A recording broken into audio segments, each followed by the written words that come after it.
YouTube keeps changing the way they do lives. It's always interesting. That's why I have that tile at the beginning to make sure I'm doing this properly. Um, so, as always, if you enjoy these videos, please like, share, and subscribe. I do always appreciate any comments that you wish to put in below. It helps me know what I need to talk about in future videos. My channel is about bookkeeping, accounting, and business, and to a lesser extent tax, but that's not the core of my business, so that's not what I talk very much about. Excuse me, I did just recover from being sick, and it's still kind of lingering. I have been sick now for about a month. It's not much fun. It makes it much harder to think clearly when all I really want to do is sleep. But I did spend the whole weekend sleeping, and I think that was about what I needed. So this being flu season, make sure you wash your hands and take whatever precautions you think you need to make sure that you yourself do not come down with this muck. I wouldn't wish it on anybody.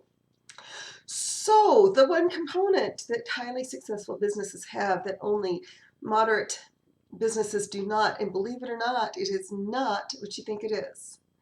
It is actually having a great accountant. When you have a great accountant, they can then point out ways in which you, as the business owner, can direct your funds. Now you notice I will never say afford. I firmly believe that all the money that you need is probably already in your business. You're probably already bringing it in.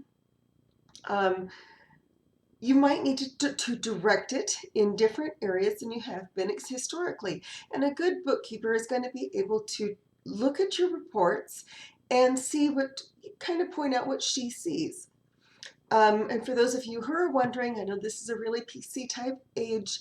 I use she when referring to accountants and bookkeepers because I am an accountant and a bookkeeper, and I am a she. So you can just insert whatever preferred pronoun you would like.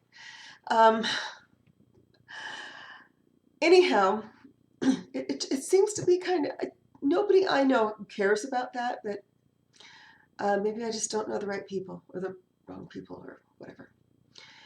Anyhow, the point of having a bookkeeper, especially a really top bookkeeper, one that understands not just bookkeeping, because that's just balancing your checkbook. And that, at least that's what everyone thinks it is. Not just bookkeeping, but accounting, which is a bit more than just balancing your checkbook. It is understanding what is an expense, what might be an expense that you're not actually sending money out for right this moment. Oh gosh, I'm so sorry. I should know better than to try to do these before I'm completely over my cold. Like I said, I don't think quite as clearly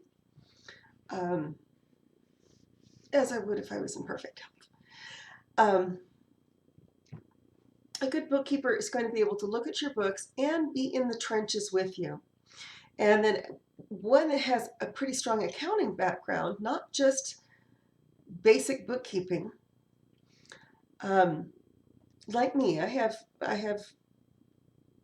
a solid accounting background. I'm able to talk about money flowing out that might not immediately go to an expense. For example, if you pay your insurance premium 6 months in advance, that you don't expense it all at once. You expense it, you put it to an asset called prepaid insurance, and then you expense it over the course of the policy because you're only using it up 1 month at a time. And so a good bookkeeper is going to have some solid accounting knowledge. And she's also going to be able to go through your books, see firsthand, because she's the one entering all the transactions, and start to really look at where could you redirect some of your money into the things that are going to earn you money in the long term. One big example, of course, I notice a lot of small businesses when they come into a slower season or a little bit of a money crunch, they almost immediately cut back on advertising and marketing, and it drives me nuts because that is the one thing they need to be spending money on. If you're going to cut back on anything, There's other things depending on your business and depending on your spending habits. There are other places where you can find funds to direct towards advertising and marketing. And in this wonderful internet age where we're completely bombarded, there's lots of places to effectively advertise in your area, I promise you. So with all that said, um, a good bookkeeper is going to be able to review your books. She's going to be able to really do not just the bookkeeping, but the lion's share of the accounting. Again, tax preparation is not the core of my business at this time. It may become that way at some point in the future, but as of today, it's not the core of my business. And so we are able to really focus on business consultation, which is more along the lines of what we do. We would then, by the way, we do consult with our clients on a quarterly basis.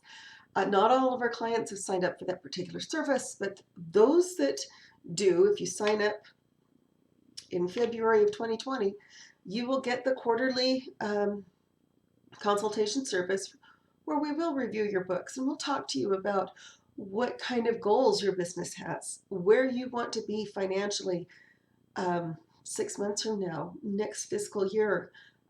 We're going to talk about your tax situation and where that's going to lead you. Speaking of taxes, I did talk to a gal a few weeks ago who said she had set aside a third of her income for taxes, which is a brilliant idea. I completely support this idea. But she didn't make very much money in her business, and she was a sole proprietor. And I said, well, the standard deduction is $18,500. So your first $18,500 you are not taxed on. And they said, and that's after you take out all of your business deductions. So I ended up telling her, you're technically getting a refund because you don't have to spend the whole 30% of your income on taxes. You are not going to owe it. You might owe a few $100s. And she was completely baffled. That's the kind of thing that I am going to talk to you about, is not just what kind of a tax bill you should expect, but what kind of savings plans you should have in place, especially as the end of the year comes up. I know this is the beginning of the year, but this is when everybody's thinking about taxes. As the end of the year comes up, then I want to start talking to my clients about, well, do we want to pay for certain things at the end of the year or the beginning of next year? Which one is going to maximize your tax savings? There's some strategies you can use, especially at the beginning and end of the year, to really maximize, at least do a little bit. The standard deductions are now so high that most people don't need them. But it's a good idea to know if you do. And if your itemized deductions, if you do a little bit of adjusting, are going to be effective as a tax saving strategy.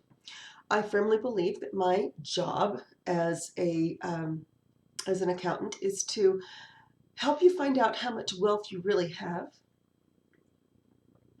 help you make more, and help you safeguard the wealth that you have. And so part of the way I do the last one especially is I do quite a bit of referring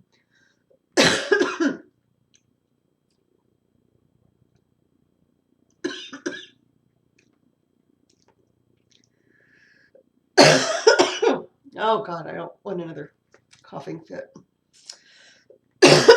Excuse me, I'm so sorry. I do quite a bit of referring to other professionals that I think are going to be better fit than I would be for specific needs.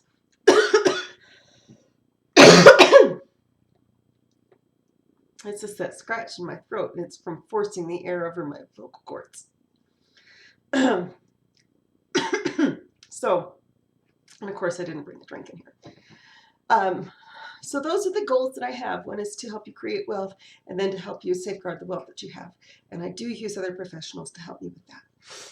If you're interested in having me do an in-depth review of your books, I will do that for free, because I'm trying to get you to sign up.